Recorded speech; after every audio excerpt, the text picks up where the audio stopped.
So, Mr. Chair, you've reached the appointed time and place. You have a quorum. I'm not sure if you want to wait a few minutes for anyone else, but at your leisure, you may call the meeting to order. Yeah, thanks, John. All right, good afternoon, everybody. Welcome to the November 15th, 2018 Transportation Advisory Committee meeting. We'll call the meeting to order. As John said, we do have a quorum, and let's just start with introductions. Jason? Jason Dosh, Town of Palmer Lake.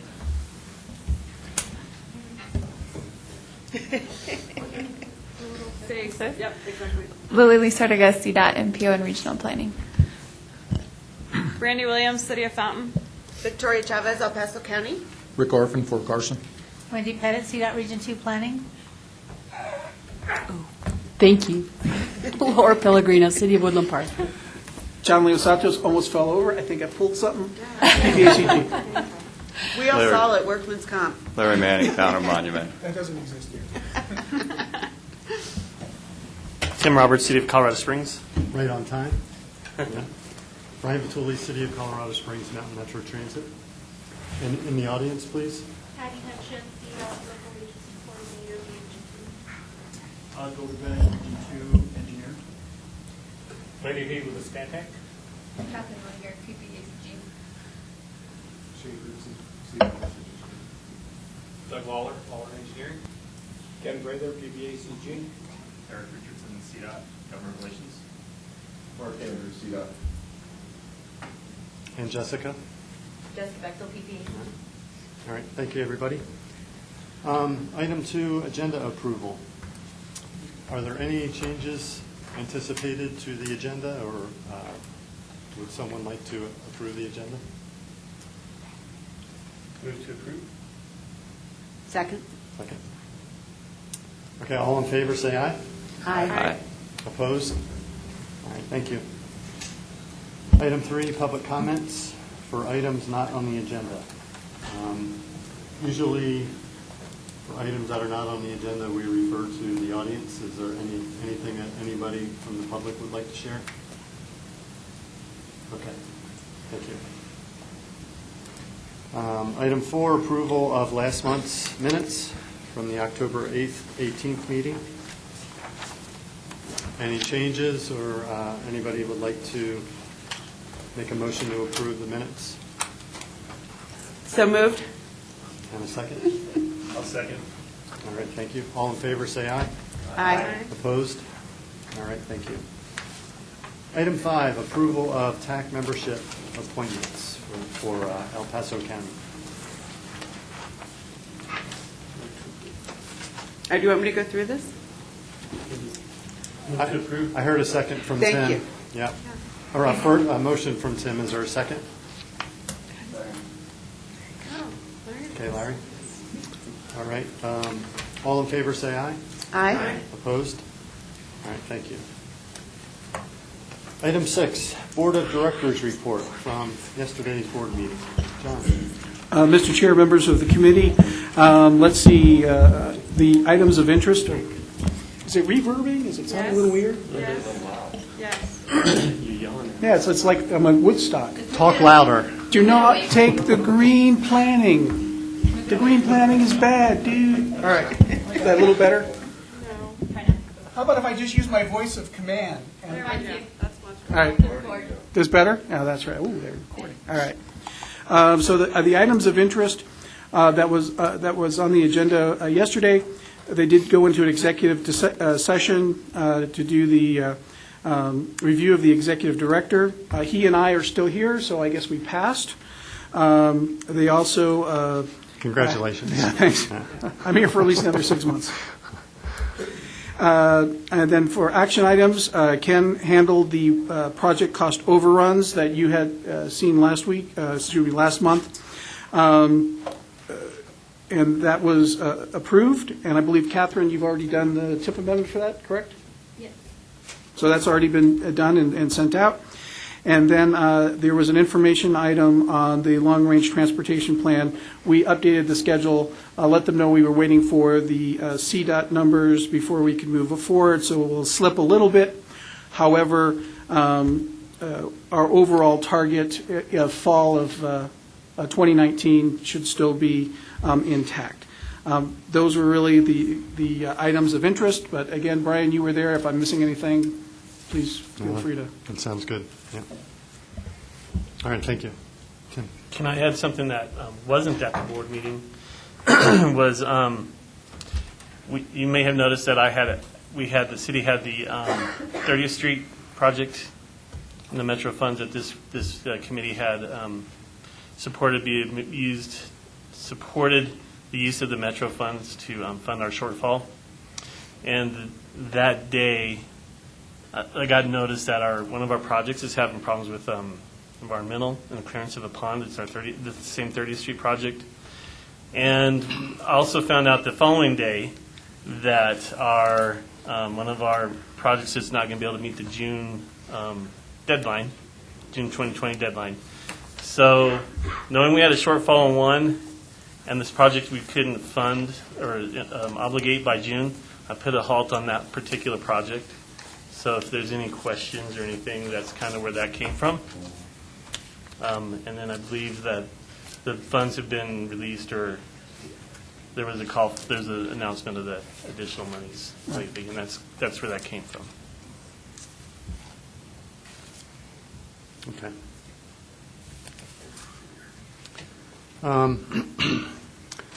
And carrying on with that real quick, so we still have the opportunity for somebody to seek claim to the $51,000 of CMAQ funding, right?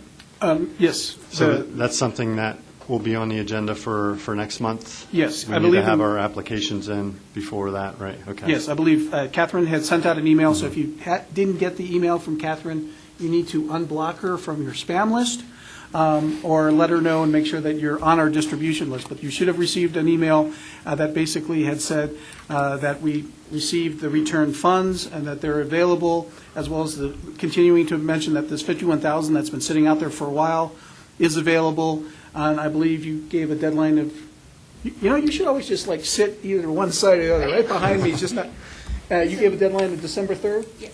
Okay. December 3rd? Okay. So again, hopefully you all have received that. You can fill out the application. We'll get those. We'll send them all out to you, so that way you can read them beforehand.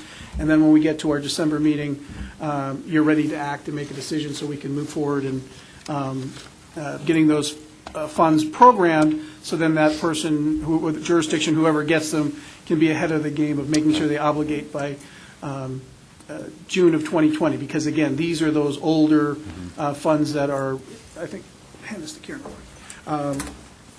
In danger of being lost. Okay. And so, one more question on that. What we're going to deal with next in TIP Amendment 4, Tim's returning $1.6 million of STP Metro from a project. Is that going to be on next month's agenda also? Yes, I believe that was part of the notice of funding availability that Catherine had Okay. sent out, and Okay. that's would be what you're going to set the application I should probably for. read the email a little bit more Well, closely. I could be I think wrong. it's from Jessica, not from Catherine, so that's even more confusing. What's that? It's not from Catherine. The email is from Jessica. Oh, Jessica, I'm sorry. Right. That's right. Right. When- Yeah. I just That's right. couldn't When I find saw it, it one was from her, but you're Catherine, correct. But I do have one from Jessica. All right. So TIP Amendment 3 took care of the leftover TAP and the STP Metro up till this point. And then today's TIP Amendment with the return of Tim's project and that additional CMAQ money will be taken up next month. So that'll be TIP Amendment Number 5. Yep, okay, all right. She's nodding her head, so that's Okay. yes. Okay. All right. Sounds good. Thank you. All right. Our first action item, item 7A, the 2019-2022 TIP Amendment 4. Catherine. Hello, everybody. Hi. I'm Kathleen Winger. I'm a new transportation planner here, and we'll be seeing you when there's TIP amendments. Your little red light needs to be on. Oh, see? Hit the little mouse.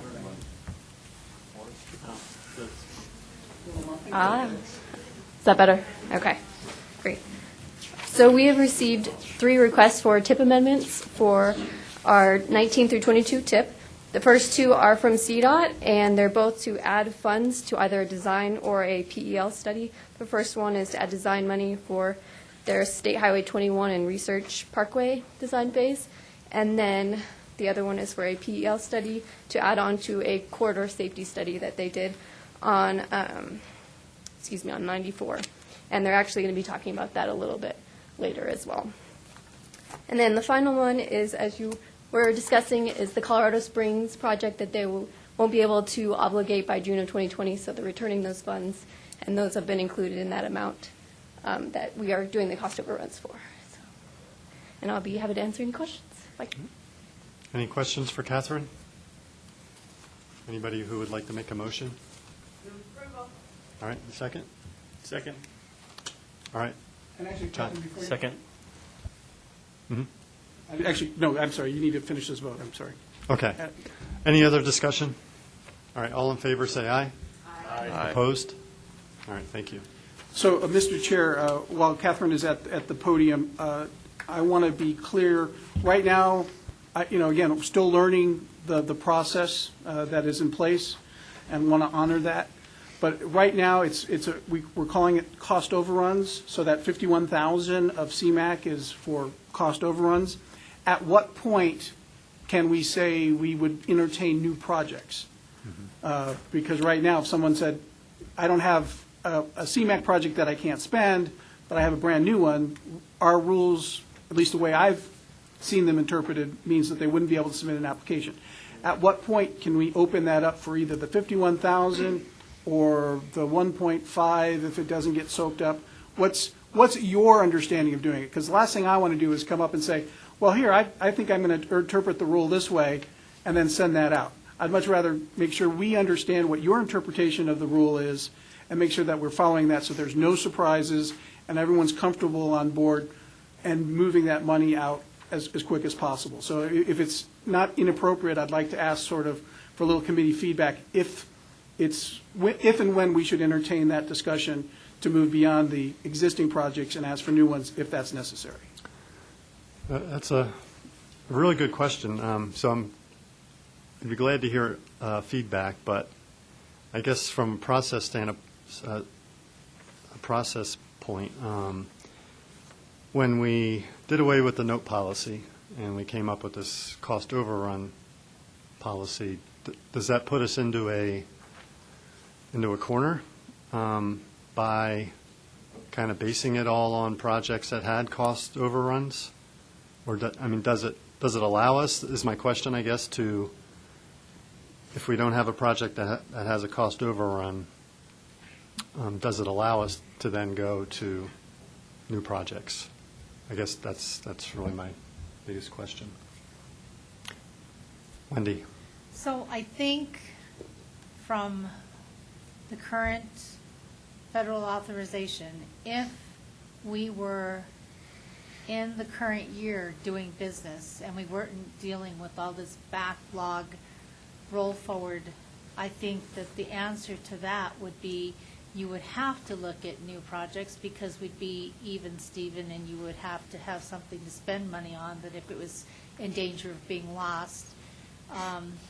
But with the situation we have now, I think that you're going to have to figure out what that policy needs to look like because we didn't address that at that point because it wasn't something that we ever thought we were going to have that situation arise, and I don't think we thought that far ahead. So I think you need to look at how you're going to deal with that moving forward for sure.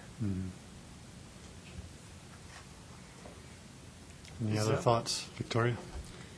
I think when we had been going through all those meetings when we were developing this policy, we said cost overruns or it gets rolled into the next call for projects.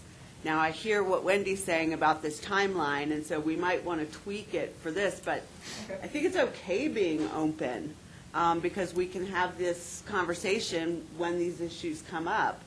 And I would say, we've got it out right now. If nobody claims it, we open it up for new projects. I'm not sure that we have to specify the policy. Just talk about it as individual situations arise. Right. And we are in a unique situation right now with our expiring of funds, which we don't want to see any of those go away and get turned back. Right. And it's kind of a great issue to deal with. I mean, it's not very often that, money just keeps reappearing, and, it's kind of nice to be able to put it right to another project and get something built. So, all right. Anybody else? So at this point, if Catherine receives any new applications by the December 3rd deadline, she doesn't toss them out, she just puts them in order. That way, it's all of the returning projects first, and then anything new would then come after. Okay. So for example, the CMAQ, people have had that for 3 months now, where we've gone for a call for projects. Yeah. So if at that point, we're not going to return it to another project, we have the ability to that, so at least it's on the table. Again, I think you all know that your priority is projects that are already that are already underway, and you're trying to fully fund those projects, right? Right. And these new projects must be in the long-range plan. Yes. All right. And they still need to obligate by June of 2020. We're not gonna put money on a concept and then be surprised in March of 2020. Yeah, we thought it was really a great idea, and we're glad you guys gave us the money, but we can't spend it. We want to hand it back to you. No, it's got to be something that's pretty darn solid that you're going to be able to move forward with, because I really don't like giving back money. Okay. All right, sounds good. Thanks, everybody. And Mr. Chair, again, on the same topic of sort of policies and procedures, I think since I've been here, I've mentioned a couple of times, I was, to put it as delicately as possible, not a huge fan of sort of the way we've incorporated policies into the TIP document. And I had mentioned that in my point of view, it'd be better to have sort of TIP policies and procedures that are enumerated and actually go into very specific details, so that way there's no sort of surprise or the sort of well, I think we used to have a policy on that. Ken, do you remember what we did 10 years ago? I think it's better for everybody if we have sort of that set thing. Catherine has been terrific. She's put together a draft that still has to be reviewed by Andy, but once that's done, we're going to send that out to you guys to look at. And just remember, it's a starting place for those policies and procedures. Everything on there is open to discussion. So if there's something in there that is something you want to discuss, we can do that. And again, I don't see us needing to have that in place until we start talking about the next TIP cycle. So it would be March or April of next year, right? So there's plenty of time. So it's one of those things we can either do it part of in an iterative basis as part of these TAC meetings, or we can hold a workshop. It's really up to you, and when we send it out, you guys can recommend to scratch everything out except for the thes and the ands and the a's, and I'll still take credit because you left those in. But then, we can really sort of redo the whole document if necessary. So I just want to let everybody know that's coming. And again, it'll be a process to do it. It's by no means we're sending it out and saying, oh, by the way, here's the new policies and procedures, start following them. It's rather, here is the draft. Let's start working on our comment process. Okay, good. And just a comment for Catherine, that the TIP amendment memo and the format and the table on the cover page is really nice, and I think it will go really far in explaining it to CAC members and to board members. It's detailed enough that it should answer their questions, and not so detailed. So, but it looks good. Yeah. Yeah. Okay. Good. Sure. All right.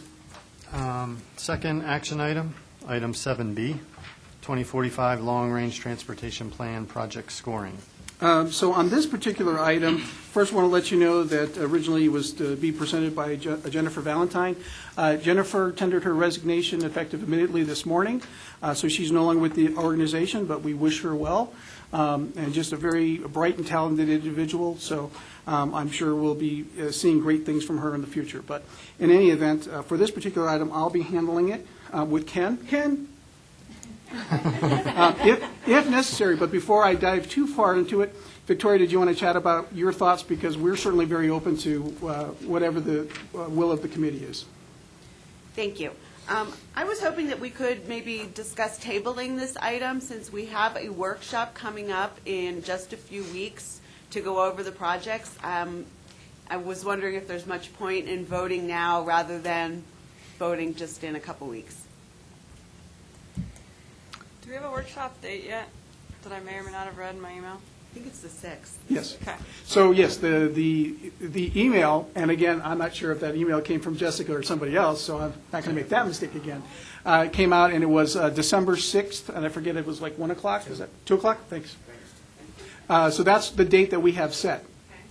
Now, in support of what you're saying as far as, do we really need to talk about it now, on that December 6th meeting, we're still waiting to get the financial estimates from CDOT.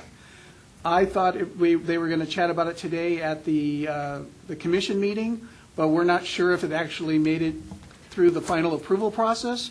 So some of our other numbers might not be available for past the December 6th. So if that's the case, we could chat about, still have that December 6th meeting, chat about the scoring at that, and then sort of move into the professional judgment sort of thing where we're going to move that. We can chat about that for fund estimates that are not really dependent too much on the CDOT process, like the Metro funds. I almost call it STPBG, but you guys don't call that it here. The Metro funds that you're used to calling it, and the Transportation Alternatives Program or TAP funds. So we could still have that discussion about the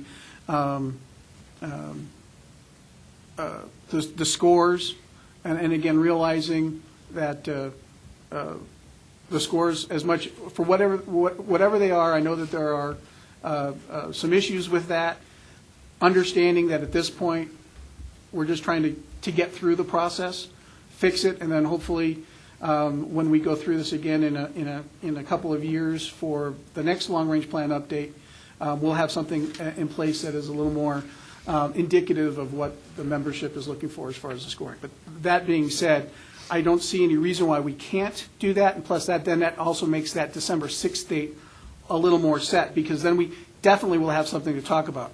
Because otherwise, I was going to mention here, we can set the December 6th date, but we might have to cancel it if we don't have the CDOT numbers. That this way we can set it in stone, because we'll definitely have something to chat about. That way everyone can plan according. But again, it's up to you. And with that, Ken, did I misspeak at all? I mean, as far as the numbers, we weren't going to take the scores to the CAC and to the board. We were just going to take that preferred project list, which is after their professional judgment. That's what we're going to take through the CAC and to the board. So we weren't going to take the scores beyond this committee anyway. So there really shouldn't be any reason that you need to discuss it now. Unless, of course, you wanted the meeting to be shorter, and in that case, I've already rambled on so long, I've already punished you, and now it's just as long as it would have been. Yeah, I think this is a good way forward. And, no scoring process is ever perfect. Maybe in 4 years it will be, with your great leadership, of course. It seems like a step that we don't really have to do, especially with the upcoming workshop. So, yeah, I would be totally in favor of tabling this for this month. Any other input? Mr. Chairman, I have a brief question. So, John, you had mentioned some concerns regarding to the scoring. The city has one little concern, and I wonder what other concerns, just generally. Well, I don't need to speak for the members that are here. I believe, Victoria and Brandy, and I think some others have had some issues with that. Perhaps the scores did not the process by which we used did not reflect priorities beforehand. And I think another issue was that it was the project scoring was very specific and weighted to the urbanized area for infill projects. So therefore, projects that were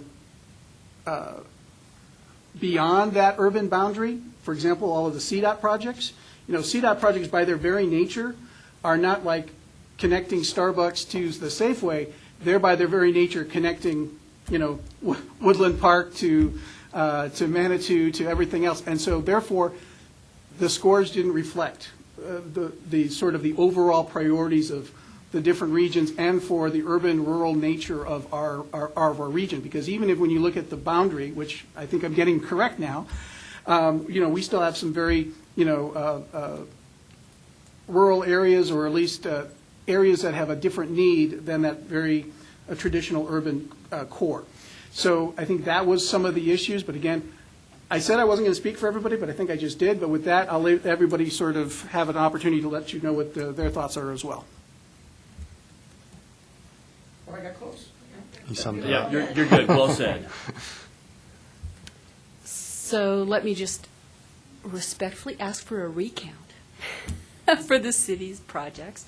And it's just, I'm curious, because obviously I haven't spent a lot of time on this, but one of our projects, for instance, the State Highway 67 Corridor Improvements Phase 2, was prioritized and scored higher than Phase 1.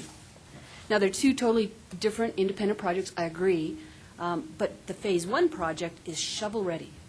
So I'm just wondering, how does that happen? Well, I think that's also one of the issues that we're dealing with. And in fact, also, the whole idea that the way that the scoring had been set up did not favor planning documents and studies and things like that. And quite frankly, you can't have construction projects unless you go through those steps. So that's another thing that sort of falls in line with your Phase 1, Phase 2. So at this point, again, the best way of putting this is the scores are only something that are in place as a tool for us to look at. It is not a black box where all the projects go in, we apply the scoring, and then all of the projects come out, and we draw a line, and that's that. The scores are only a tool for the ultimate decision-making, which is you as human beings to use your professional planning judgment. So as far as saying you have a project that didn't make the list, it's okay if the list doesn't exist yet. And so when we have this meeting on December 6th, you'll want to show up and say, hey, the scoring process did not accurately reflect our priorities either for a jurisdiction or for what we believe is the priorities for the region. And so therefore, I'd like us all to use our professional judgment and take these projects and move them up above the line. And then you all will discuss. I will not have anything to do with it. And you will discuss moving those projects up. And I think if you look around the table, you'll see a lot of heads nodding that they have a lot of the same situations. So I think they would be very amenable to hearing out your argument and being supportive of moving those things up. Just remember, at the end of the day, not every jurisdiction can get what they want because we have limited funds, and it has to be fiscally constrained. And for every time you move a project above the line, something else drops below the line. But I think as far as, a recount or whatever, I don't think you actually need to do that. And hopefully the other jurisdictions around the table can give you a sense of comfort that by no means is this a done deal and your projects are not going to be included in the plan, that they in fact will be given an equal opportunity with all other projects, and you as a region will decide what projects you want to move forward, not have some nameless black box, crank a handle and spit out the projects, and then we're going to force you all to take those. So hopefully you have some comfort level there, but if not, hopefully somebody else can kind of confirm that that's the way we believe the process is going to work. Yeah, so this conversation came up last month, and we had the same reaction that you do, which is why we're setting this meeting for December 6th. So that's when we will go through and really kind of work our way through that list. Okay, sounds great. I was just joking when I said recount. I thought for a minute there I was in Florida or something. I was going to say, if you want to recount, you'll have to go south a little, a few states. And Laura, yeah, as Brandy said, Sally was at the last meeting, and she brought up the same comment you did, that Phase 2 scored higher than Phase 1. And so, yeah, we will work it out at the workshop. Okay. Thanks. So, Brian, do we need a motion for this? Or do we just agree to do that? To table, sure, yeah. Sure. So I'd like to make a motion that we table action item 7B until after the 6th December workshop. Okay. Is there a second? Well, are we going to be voting at that meeting? Is that the intent? we'll I be don't know. voting I later. would not anticipate, as I was coming up with that, I thought the TAC would need to come back together to have a discussion, because I saw the workshop, maybe, I'm certainly not trying to, Okay. it'd be maybe a smaller group as opposed to the whole TAC. I think the whole TAC would need to vote.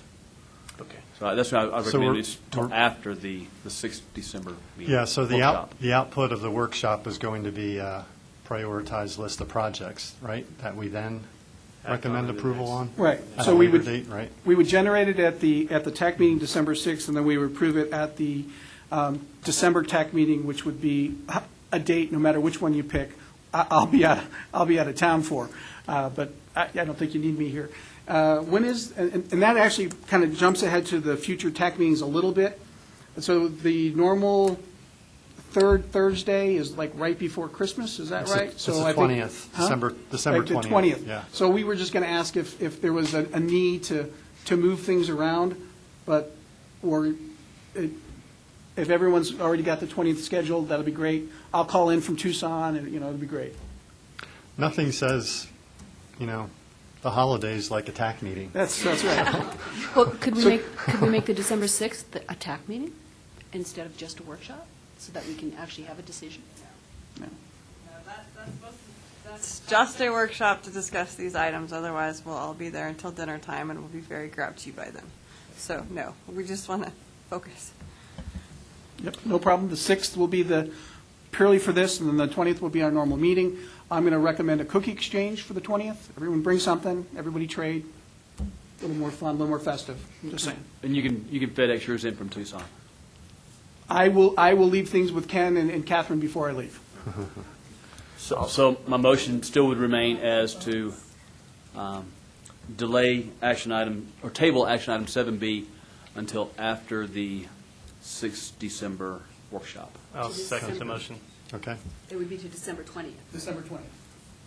Yep. Okay. In case things change, we'll just leave the motion as till after the 6th December workshop, in case scheduling becomes challenging. We can I'll still agree second on the that. motion. Okay. I agree with that. So Anton with a motion and Tim with a second. All right, any other discussion? All right, all in favor, say aye. Aye. Opposed? All right, thank you. All right, thanks, Ken. All right. Discussion item 8B, CDOT's presentation on the 2018 ballot still on A. outcomes. What's that? We're still on A, aren't we? 8A, What did I say? B. Sorry, 8A. CDOT presentation on 2018 ballot questions. Mark?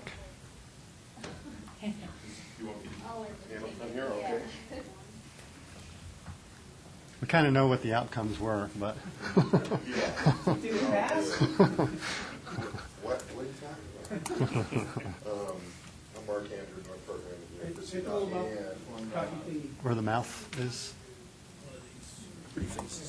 Pretty faces, okay.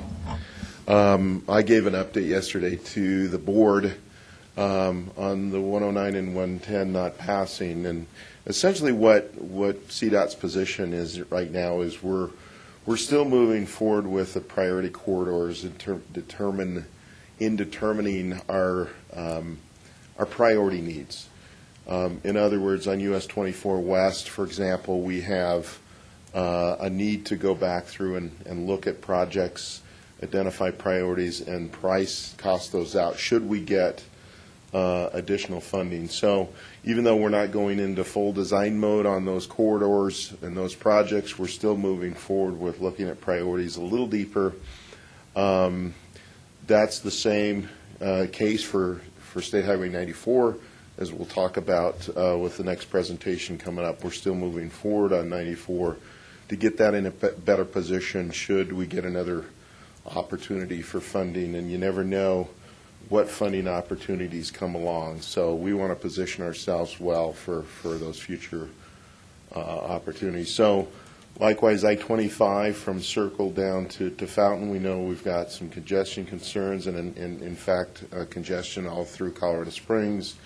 We may be pulling back a little bit on that project and getting ready for a surface treatment project on I-25 south of Colorado Springs between Fountain and Circle. So that's kind of refocusing that corridor to be more of an asset management need right now. So with that said, we're going to try to, if we can, accelerate some of our asset management projects on some of these corridors, for example, 24 West. We know that we're not going to be doing any improvements soon, so we're going to move forward with a surface treatment project next year on 24 West. Our asset management program for surface treatment is hurting as well, so we'll try to keep up with the needs as far as surface treatment. So we're hoping, at least for 110, we would have some additional funding to address some of our asset management programs that are hurting right now. So, so with that said, the next steps for post 109 and 110 is, again, get ready for the potential for maybe another ballot measure that may come next year.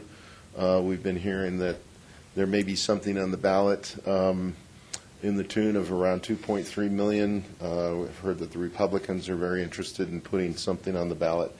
Could potentially replace Senate Bill 267.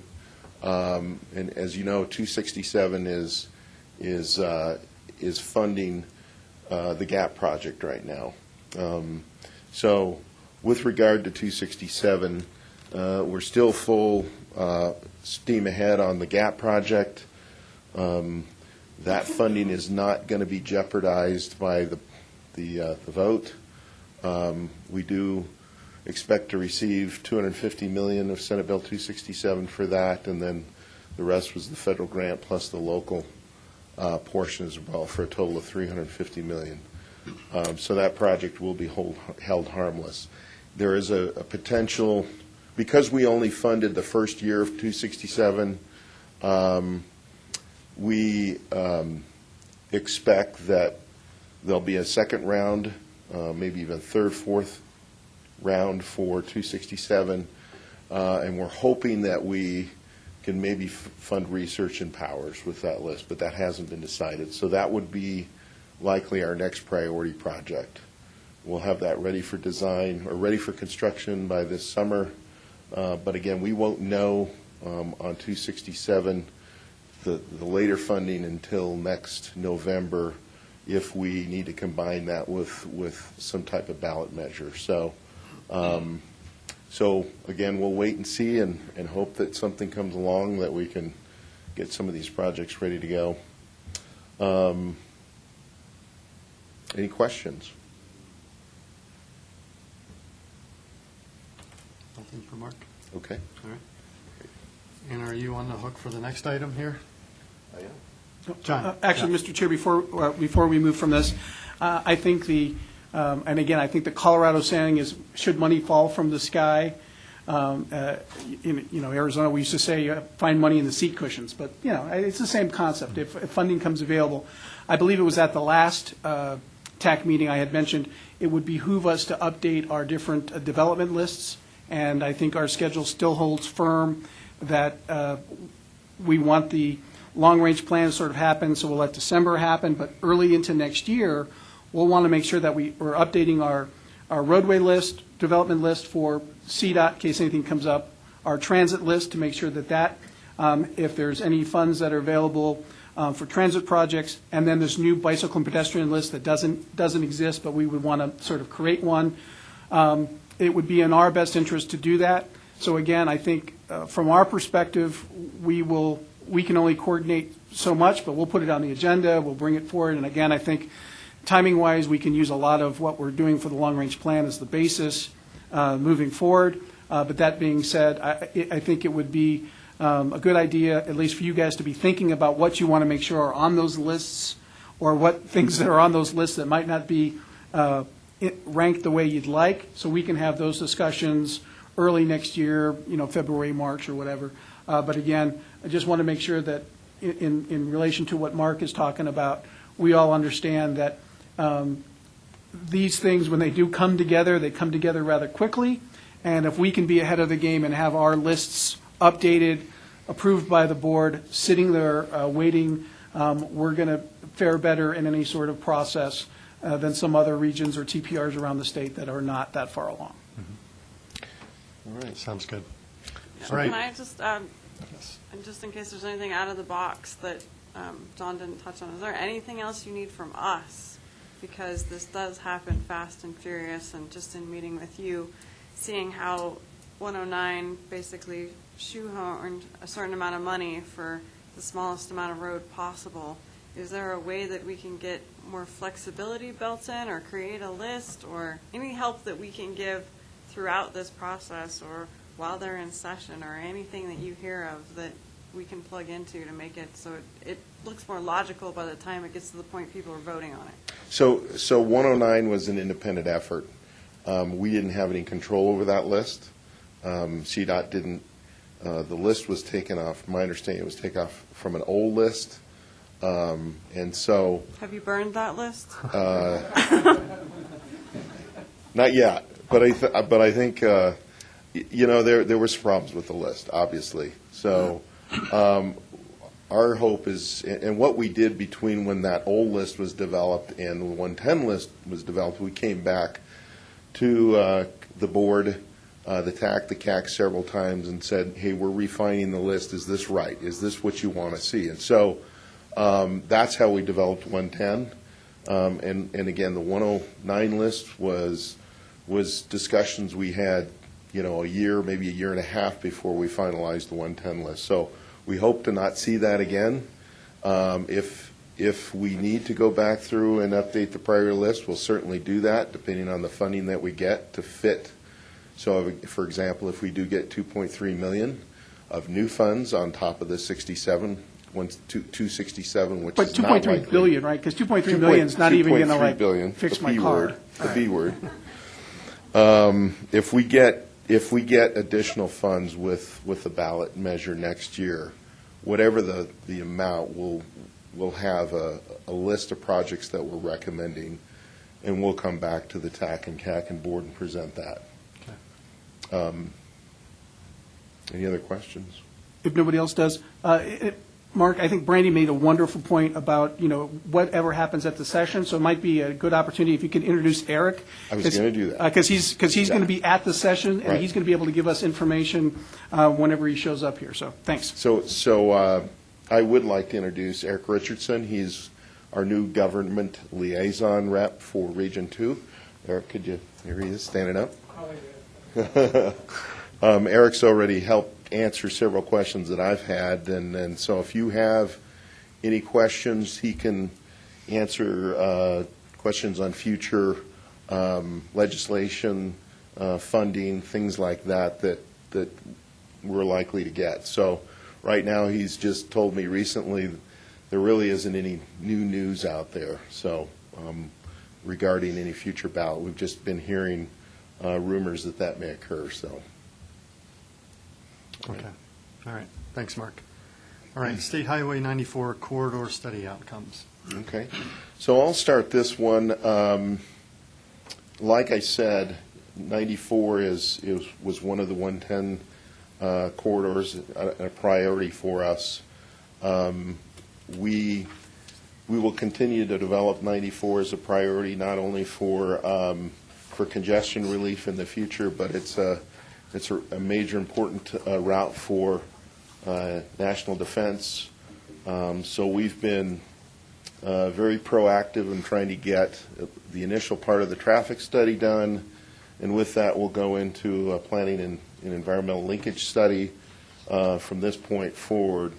But our goal is to develop an early action project before we get the opportunity for future funding. And again, you never know where that funding opportunity might come from. So with that, my team has done a good job. We've had Stantec help develop the traffic study. And at this time, I'm going to introduce Shane Ferguson. He's the resident engineer for the corridor. And behind me is Dole Grabenik. Dole's the project manager. Many of you worked with Dole over the years as well. So with that, I'm going to turn this over to Shane unless there's any other questions. I just wanted to know, is this photo taken, the one rising the road out there?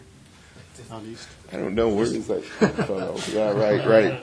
Trash Hill? No, that Trash Hill doesn't look quite that good. All right, here's Shane, thank you. Thanks, Mark. All right, let me get this up here. So I passed out a handout of presentation, so it's going to be a little bit easier to see. We have a couple of graphs to show, but really, this is really setting the stage for the next phase. That's kind of what my goal is here, is just to kind of give you the backdrop of where we are and kind of identify and really set the stage of what are the potential traffic or the traffic issues on 94, and where do we go from this point. So let's get to this page down. All right, so the corridor study, the traffic corridor study itself really was from State Highway, or US 24 out to Ellicott Highway. The goal was really primarily just taking a look at the current conditions, the traffic counts, the crash data that we may have, potential planning that we may have in the future, and try to forecast that traffic out to 2025, 2030, 2040. We want to try to identify what type of congestion do we have now, what is it really happening, and also what's going to happen in the future. What are the traffic or the accident patterns, and what type of improvements may we consider? So on this graph, so we're going to get into nuts and bolts. So this presentation is going to be kind of brief on my part. I do have the team here to answer any further in-depth questions you may have, but really to look at what are the nuts and bolts of the existing condition, future potential, and then also what are our next steps. So we broke out the corridor into 6 segments, essentially. We looked at primarily the intersection at 24 Mark Shuffle, Curtis, and Enoch. If you aren't familiar, Enoch is the entrance to Schriever Air Force Base. And the sections that we looked at were from 24 to Mark Shuffle being a section, Mark Shuffle to Coral Valley to Curtis, Curtis to Enoch, Peyton to Ellicott Highway. So on the graph, or the chart, as you go from left to right, we have average travel speeds, percent time spent following, volume, traffic volume, volume capacity ratio, and level of service. In the back of the packet, I kind of have some explanations too for these acronyms, but as well as just level of service identified. So for our existing conditions today, you'll notice that our average travel speed is anywhere from 43, 45 up to 55, 57. It's actually posted around 55 to 65 miles an hour out there.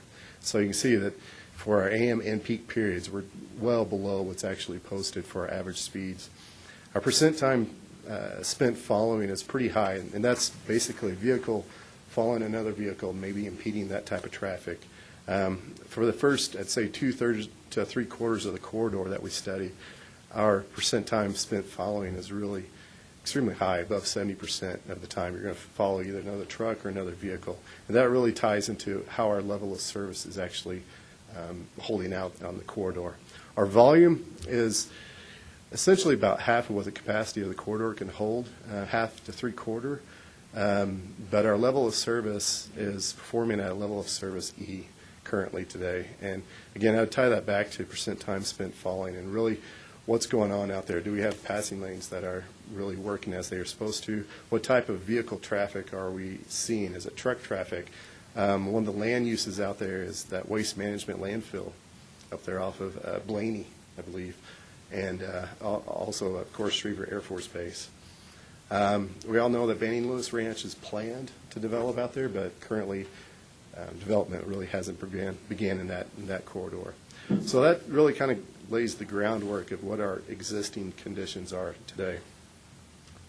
For the safety analysis and crash history, we took a time period from 2012 to 2016, about a 5-year period. And in that 5-year period, we identified about 183 crashes. I would say, correct me if I'm wrong, but I think over half were predominantly rear-end accidents in that corridor. And I'd say that could tie back into the percent time spent following another vehicle. And so are we getting impatient? Again, our average travel speeds being around 45 to 55 when it's posted 55 to 65. People are really looking to try to get to work, to the base, or back home. Yes, sir.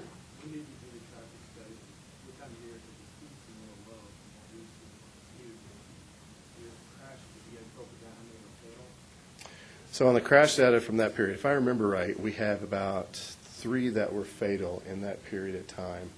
Is that what you guys recall? 3 in that period of time. I think 2 of the fatalities were the Air Force men where the mattress fell off the back of the truck. I think that accident, and I don't recall the other one, if that was at Mark Shuffle. It seems like it was near the Mark Shuffle intersection. And your other question was, sir? Traffic counts we did. Yeah.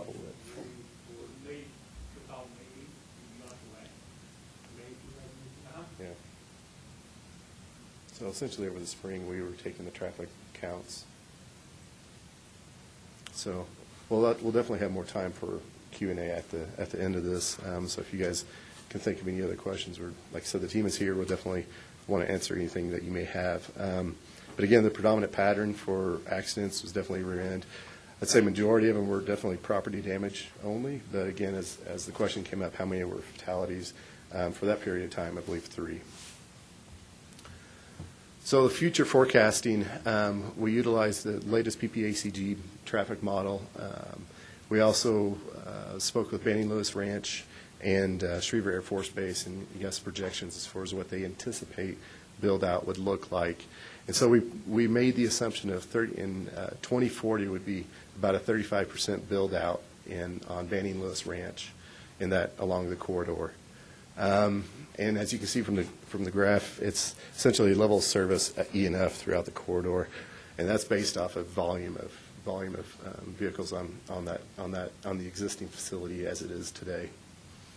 And so where does this send us? What we want to do next is really move forward into our PEL study, where we want to look at, okay, added capacity. What does that look like? What is the trigger for adding? If it is a 4-lane section or if it is a passing lane section, maybe we address some of the truck traffic that could be contributing to some of that slowdown along the corridor. Improving our intersections, working with our partners in El Paso County and along the corridor in the city. Potentially, and this was brought up in the US 24 PEL study, was interchange at 94 and US 24. And I believe they looked at it in about a 15-year period from today, essentially, when they're expecting potentially an interchange would be warranted at that time for that location. So we said ballpark 2040 time frame. Well, we'll also consider other improvements along the corridors as well, safety improvements. There's a couple of geometric elements. As you guys that travel the corridor and familiar with the corridor, some of the sight distance at Curtis intersection is fairly poor for the speeds coming up to it.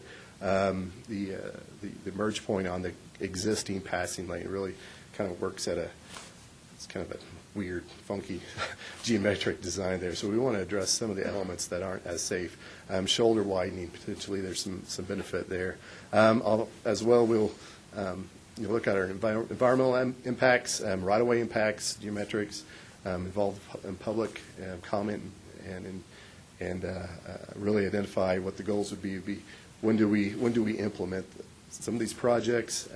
How do we prioritize, and what type of environmental document will we need for each of these types of improvements?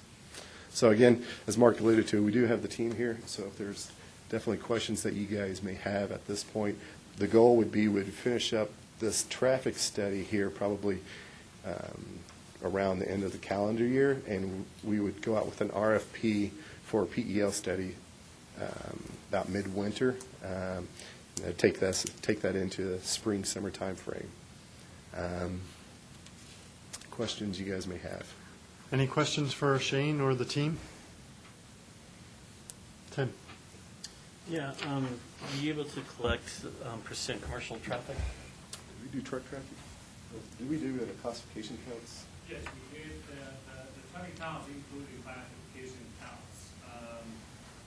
In general, both directions, the truck percentage is about 30 to 40%. It's a pretty high percentage of trucks. Because of landfill, probably. Yes. Yeah, that was one of the things, the team definitely identified was just how the landfill and the truck traffic impacts just the movements on that corridor, and just really how a lot of the vehicles that are going to that landfill, they're utilizing that left lane, if you will, pretty much up that hill, just to get into the facility, which is where a lot of the vehicles are slowing down. People are getting impatient to try to pass. So there's a number of factors there.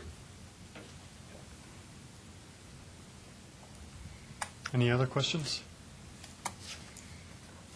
John, you sure? It's a common name. All right. Well, thank you all for coming in. Appreciate it. Yeah, and I just want to thank you for your continued work on 94. We do really appreciate it at the county, and I know that Schriever is very appreciative of your work, so thank you.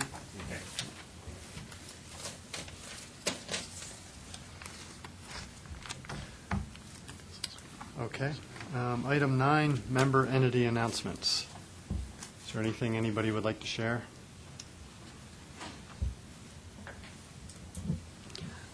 I would like to share that the City of Woodland Park has put up all their Christmas decorations on 24, so come drive by. All right. Sounds good. Thank you. John? Mr. Chair, would like to let everybody know that Ken has let us know that it's time for him to think about actually enjoying retirement. So he's going to be heading off to Washington State in sometime our March or April timeframe. So we still have a few months to gather from the tree of knowledge that is Ken. But at that time, he will be retiring and getting to Washington State. So be nice to Ken while you can. That is going to be a huge loss for all of us because he has a ton of knowledge, has been willing to work with us, has ushered us through some difficult times. You will be greatly missed here at the TAC. Yeah, but I understand, so enjoy too. Yeah. And he's always provided a steady state to meetings that could be anything but steady. So we appreciate that. I'm sorry, I need to jump in and say thanks to Ken. You've been terrific for CDOT. You've helped us through some rough times, some good times, but you were always there with the information that we needed, and you were very professional and very courteous. And I really wanted to, on behalf of CDOT Region 2 and the North Program, I wanted to again thank you for the number of years that you really supported our organization, and you made a big difference for the community here. So folks like that sometimes go unnoticed with all the information and all the hard work they put in. We couldn't have done it without Ken over the years. So again, thank you. And we'll have a couple months to think of other nice things to say about you. So right. I was about to say he is hanging around for 3 or 4 more months. So, but again, this is probably his last Christmas. I think he's about an XL or something. If someone wants to get him a sweater, I'm just saying. Can you make sure he has an item every month? He will have an item every month, even if it's just bringing cookies. Karen. I'll just note that Manitou Springs has a number of different transportation projects going on, and we concluded that we needed to do a mobility study. We're partnering with Colorado Springs and the COG Railway, and they're kind of a three-way funding support. And so actually Brian is part of our team. A small group met yesterday to interview one team, so hopefully we'll move forward soon. And I think it'll really help us figure out our needs so we can participate more fully in this process. Great. Thank you. All right, anything else? All right, items for next month's TAC meeting. Well, we're having the workshop on the 6th. At our 20th, the meeting on the 20th, we'll have the fiscally constrained project list to review and approve, right? We'll have tip amendment number 5 to program the CMAQ and STP Metro money. Any other? Oh, yeah. Oh, yeah. Don't look at me. That time of the year. Yeah. Okay. You know the rule. If you don't show up at the meeting, you're nominated. That's right. So we'll have good attendance next month, I imagine, yeah. All right. Cookie exchange? Cookie? Cookie exchange? Yeah, right. Well, we'll probably need to have a good amount of cookies at the workshop on the 6th also. So, that helps things go along smoothly. So, all right. And then there, Catherine reminds me that we have the safety. Safety targets for the next federal fiscal year or calendar year. Can you hear her without a microphone? There's going to be safety targets for the next calendar year, and I'll also be reviewing the E-tip that we want to move forward with. So I'll just be doing a quick overview of what we're hoping to accomplish with that. So it sounds like in addition to cookies, we'll need a lot of coffee for the Yeah. December meeting too, right? Or hot chocolate, yeah. Okay. Sounds good. All right. Well, thank you, everybody. We're adjourned. We'll see you on the 6th of December.